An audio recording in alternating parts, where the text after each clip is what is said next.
Hello and welcome to my next podcast.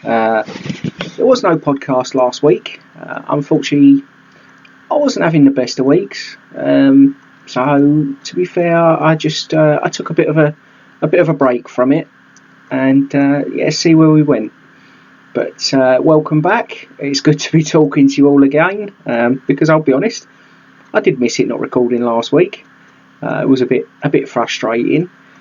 But one of those things. We sometimes have to push things to one side to allow us the chance to push forward as a person. For those of you joining me on YouTube, I have had an attempt at actually recording this podcast through an actual proper piece of equipment. I'll be honest, I'm running it through the laptop, and I've got a green screen behind me. I've not done that perfectly, I've got to be honest with you. There's a picture of trees and a bit of a waterfall. It's still part of the green screen poking through, but over time, hopefully, I will try and figure that out. And there's also like a little bit in the bottom corner, just telling you who I am and what this is.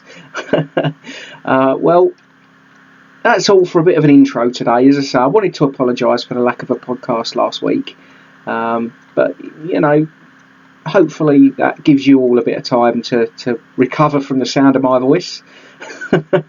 I've got to be honest with you, it's not been an easy time currently. It really hasn't been. I've been struggling. There's been a few bits sort of going on in the background. I can't go into too much detail. It's work related, but I really can't go into too much detail at the moment. All I can really say is hopefully I'll be able to talk about it soon with you all. But yeah, I'm not going to go too much into that.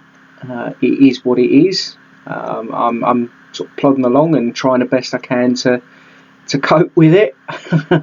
But yeah, I mean, today I'm going to do something that I thought about doing for a few weeks, but actually I hadn't done. I was a bit nervous about it.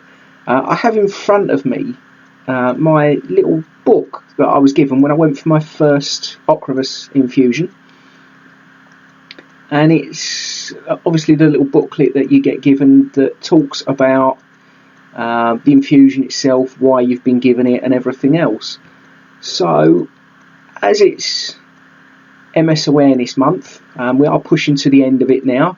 I thought, do you know what? Let's talk about it. My memory isn't great. I'm going to be honest with you, my memory is pretty awful. So I am going to read from the book quite a bit, and then I'm going to sort of make my comments on certain aspects of what's in the book. So please bear with me. It's a different type of podcast, this one. It's probably a little bit more professional. Probably not, let's be honest, probably not. I'm kidding myself on that one, but I'm trying. I'm trying my best. So I'm opening up the book, and it's, needless to say, the first page is a contents page. Okay, pretty confident we know roughly what's inside this. Okay, let's get in here. Right, okay, so it says here, starting with Ocrevus. Basically, it explains you've been given this booklet because you've been prescribed Ocrevus, ocrelizumab, for early primary progressive multiple sclerosis. Don't know how early it is, I'm going to be honest with you, but we'll take it. A bit of treatment's a bit of treatment, and I have to admit, I'm feeling a little bit better in myself since having the treatment. I know it's still quite early stages, I'm going to be honest. It's not long since I've had the second half bag. But even if it's just mentally, it's making a bit of a difference to me, which it's a good thing. It's a real good thing. It's important you feel confident about taking Ocrevus If you want to be sure you're getting the best from the treatment your doctor has prescribed, this booklet is here to help. That's pretty decent. We'll take whatever help can come. Not a problem with that at all. I mean, there's little bits in there about sort of understanding your MS. Let's be fair, and I'm going to really dumb it down. My immune system gets a bit hungry sometimes, and it decides it fancies eating the myelin on my nerves. I don't quite know why it does that, but you know, if he's hungry, and it just chooses to eat the wrong stuff. I kind of understand that because I love a big fat greasy burger.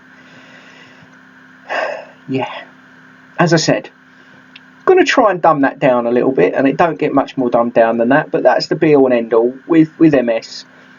Immune system gets a bit hungry and it decides it's going to eat the myelin, which, for those that are not sure, because I am aware there is some people that listen that don't really know too much about MS at all, and they don't have the condition. Basically, that's what MS is. In a very basic form, your immune system attacks your central nervous system, your brain, that sort of stuff. And it just so happens that the myelin, which is like the fatty sheath that goes around your nerves, that's what gets chewed up on. A little bit like taking an electrical wire and stripping the protective coat off the cabling.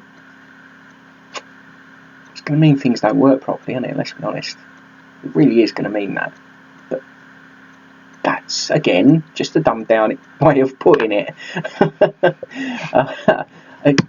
You know, I'm going to make jokes because this is my way of coping. That's how we do this. That's how I do this. So, as it states here, and again, to me, the condition's relatively rare, we do know that, but around 130,000 people in the UK have MS. The next line is very, very accurate. Everyone that's got MS actually doesn't get affected in the same way. Yes, we do have very similar effects and feelings and whatever else, but actually in the overall, no two people are affected in the same manner. Again, that's fact. You know, I've talked to a lot of people worldwide, and it really is a case of no two people are the same. So it is, again, it's a very personal condition. It's one that you can have a good conversation with people that are also struggling with it, but it's going to be little bits and pieces that are totally different from one person to the next. So again, just one of those I thought I'd float out there because I kind of like that comment is put there. I really do. What have we got next? How MS affects your nerve cells. Okay. Nerve cells are the body's communication system. Electrical messages pass along these cells to keep everything in our bodies running. Yeah. You can see here, unfortunately, there's a little diagram and it shows the nerve cell, it shows damaged myelin and a healthy myelin next to it. And as you can imagine, the information being sent up that nerve to the cell, when there's a break in the cable, so to speak, actually that information is going to fly off in different places where it doesn't need to be, and that's what's going to cause different effects. And again, yes, it's a really, and I'm sort of trying to sort of play down as much as possible, because again, I'm trying to sort of get these ideas out there for people that don't really know a great deal about MS, because actually I think the more that gets known about the condition worldwide, the better. So again, please bear with me in this episode, because this is a different thing for me to do. MS is well known. It's an autoimmune condition. It really is. And the exact wording that is here for that. This means your body's immune defences mistakenly target parts of your own body. Correct. Yeah, they do. As I just said, immune system gets hungry, nom nom nom nom nom. It starts to have a chomp down on the myelin around your nerves, your central nervous system. That's what it does, and it's a bit of a weird thought process. I'm going to be honest with you. It is a bit strange. I'm going to be fair. As it says here, it does affect the B and T cells. I'm going to be honest with you. B and T cells, I'm not massively au fait with what they are, so I don't want to go too far into it. But yeah, no, it is what it is. That's what this Ocravus then comes to have a chat with. Very friendly chat. Very friendly. Primary progressive MS. What it's saying.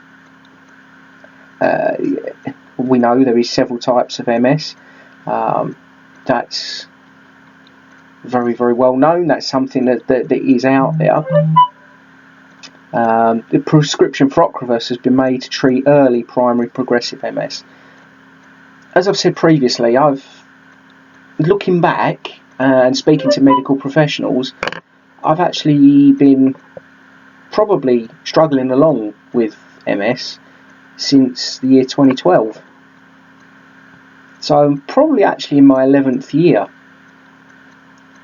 which is a bit strange because, again, I was only diagnosed last year, but me being me, I ignored a lot of signs and everything else that was out there that could possibly have been saying to me, go to your doctors, get yourself checked out for whatever. Don't get me wrong, I did go to the doctors for little bits and I was treated for little infections and whatever. Clearly that never worked. But maybe if I'd have pushed things a little bit tougher, maybe, just maybe, this would have been figured out sooner. Again, as it says here, symptoms can vary from person to person. I've discussed my symptoms. For me, again, it all started with the numbness in the feet, and over time that worked its way up my body. I'm not going to go massively into it, but it worked its way up my body, right to the point of sort of around the mid rib cage area, and just felt like a massive squeeze. The MS hug. I do like a hug. I've got to be honest, I do like a hug. Not this one. Possible primary progressive MS symptoms, and to be honest with you, not just primary progressive, these symptoms can also affect different types of MS. But it's saying eye pain and vision problems, difficulty thinking clearly. I must admit that's something I'm having issues with. Fatigue, oh yes. Numbness and tingling, not tickling. I don't know, it does tickle a little bit though. But yeah, numbness, as I've just described, numbness for me was where it all started. Problems with balance and coordination. Yes, absolutely. Real big issues. I've got to be honest, massive issues. Sensitivity to heat. Now, this is where it's a bit strange for me, because heat, yeah, it sort of dulls me down a little bit, but actually I'm a massive fan. I love sunshine, I love the heat, not a problem. Actually, it's cold. Cold weather for me. This last winter actually has been really awful. It has. I mean, okay, this is about the point where I'm the worst I've ever been. You know, progressive. So I've progressed to a point where clearly I've never been. But cold weather has seemed to be more of an issue for me personally. It's then talking about pain. Pain. Yes, pain without a doubt. For me, pain predominantly is legs and lower back. I'm not going to class my hug as pain, because it doesn't hurt. It's there. It's there, and I'm dealing with it. So yeah, in all fairness, I'm not going to class that as pain, but it's a real bad discomfort, and I have to admit it is awful. Really, really awful. To the point at times it makes it very difficult for me to breathe properly. I have to sort of struggle to try and breathe, but I'm kind of used to it now. It's been going on for a long time. Stiff muscles, yes. Bowel and bladder problems. Now, I'm not going to start talking to you all about my bowel and bladder. Not massive issues for me, to be honest with you. Nothing that causes huge problems, but there is little bits and pieces, and again, it's not fair for me to talk to you about that, so I'm not going to. The other one is talking about sexual problems. Again, that's not a conversation we're going to be having. Not here. But again, if you have those kind of issues, talk to your doctor. Talk to your MS team, see if there's anything that they can do to assist any of those sort of issues. Make sure you're speaking to your medical team. Discuss them. The booklet is then going on to Ocrevus itself. Now, I am mindful of the time. We're sort of looking at 17 minutes here that I've been chatting away. But this little bit I do want to get talking about, and what I'll do on the next podcast. There's a chance I might actually release another podcast in the week. There's no promise. If I get chance, I will release another one in the week. So bear with me. It might happen. As it says, Ocrevus is disease modifying therapy. It effectively is supposed to slow down the progression and control the MS itself. Now, as it says here, it's talking about the B and T cells, which are the ones that are supposed to protect your body from disease. But as it says, when you've got MS, they team up and cause inflammation and attack your nerves, which is what the Ocrevus is there to do. It's there to try and stop those B and T cells from causing those kind of problems. And again, I'm not going to try and get too scientific. I'm not just going to completely read from the textbook in front of me, but the basics are the Ocrevus goes into your body, and it tries to slow down the effect the B and T cells are causing, the problems they're causing, the inflammation, all the rest of it. So hopefully that does actually work, and hopefully things can start slowing down for me personally, because I'll be honest with you, it's been flying. I must admit, the problems have been coming thick and fast. But actually, in the last 2, maybe 3 weeks, I've not really had anything new. It's been all old stuff, which I'll take. I can accept that. Now, what it is next talking about is how Ocrevus is supposed to help you as a person. Now, to be fair, that is probably something I might well discuss in the next episode, because we are pushing on to 20 minutes now, and me sort of talking all sciencey and everything else to you, it probably get a bit much. But from my point of view, as I say, being as it's MS month, this is the sort of thing I wanted to talk about. So I wanted to do this last week, but with everything I had going on, I didn't feel right sitting down recording a podcast when actually I wasn't in a great headspace. Don't get me wrong, I'm still not now. The issues are still very much there, but it's a case of, yes, they're there, but there's a little bit of light at the end of the tunnel, and that's all I ever ask for. If there's a possibility that we could be looking at a positive outcome on something, not a problem, because I do want to look positively at stuff. Well, I think for today we will call that a wrap. Yeah, we'll call it a wrap. I'm now going to attempt to start playing about and editing this sort of stuff. Yeah, I'm not confident. I'm going to be honest, I'm really not confident, but I'm going to try my best. And as I say, those on YouTube, I do apologise for the little bits of the green screen you can still see, but hopefully it's a little bit more interesting looking at my logo, which is just there, and the bits of trees and waterfall that you can actually see. Well, I hope you all have a good week. As I say, if I get a chance, I will record another podcast and post it in the week. No promises, but I'm going to try my best. Speak soon. Bye bye.